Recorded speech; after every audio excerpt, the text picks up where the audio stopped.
여러분 안녕하십니까? 내외방송 뉴스입니다. 먼저 오늘의 주요 뉴스입니다.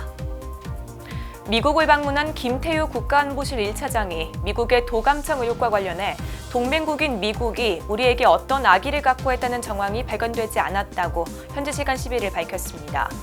이어 공개된 정보의 상당수가 위조됐다는데 한미의 평가가 일치한다고 말했습니다. 시리아인들이 고급 식재료 중 하나인 트러플을 채취하기 위해 지뢰밭밟기도 서슴지 않는 것으로 전해졌습니다. 뉴욕타임스의 보도에 따르면 트러플을 채취하던 시리아인들이 올해만 최소 84명이 사망했습니다. 중국에서 발생한 고농도 황사가 우리나라로 밀려 들어오면서 내일까지 최악의 황사가 전국을 뒤덮겠습니다. 전문가들은 황사가 심할 때 외출을 자제하고 외출 시 마스크를 착용해야 한다고 조언했습니다. 지난달 취업자 수가 47만 명 가까이 늘어 10개월 만에 증가폭이 확대됐습니다. 통계청이 발표한 고용 동향을 살펴보면 여성과 고령층의 취업자 수는 증가한 반면 청년층 취업자는 감소세를 보였습니다. 모델 출신 배우 정채율 씨가 어제 갑작스럽게 세상을 떠났습니다. 향년 26세인 정 씨는 지난 2016년 한 모델 서바이벌 프로그램에 출연하면서 얼굴을 알렸고 영화 딥으로 배우 활동을 시작했습니다. 지금까지 주요 뉴스 전해드렸습니다. 미국이 우리나라의 국가안보실에 대해 도감청을 했다는 의혹과 관련해 미국이 악의를 갖고 있지 않다는 답변이 나왔습니다. 이달 말 예정된 윤석열 대통령의 국빈 방문 일정을 협의하기 위해 미국을 방문한 김태우 국가안보실 1차장은 현지 시간 11일 워싱턴 덜레스 국제공항에서 이같이 밝혔습니다.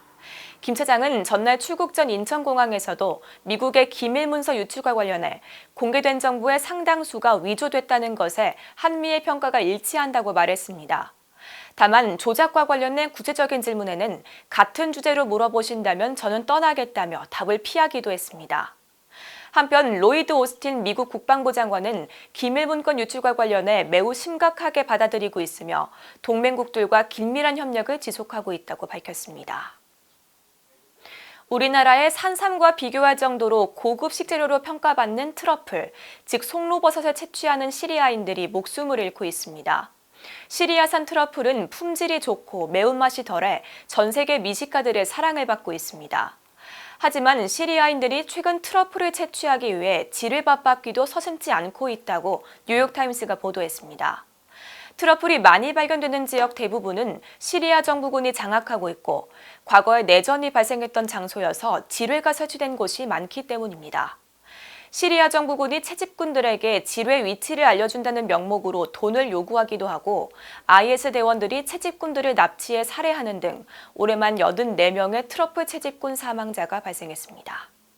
내외방송 뉴스를 마칩니다. 시청해주신 여러분 고맙습니다. 안녕하십니까, 정지원입니다.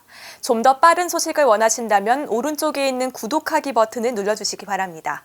알림 설정까지 완료하시면 영상이 올라오는 즉시 확인하실 수 있습니다. 저희 내외방송을 시청해주셔서 정말 고맙습니다.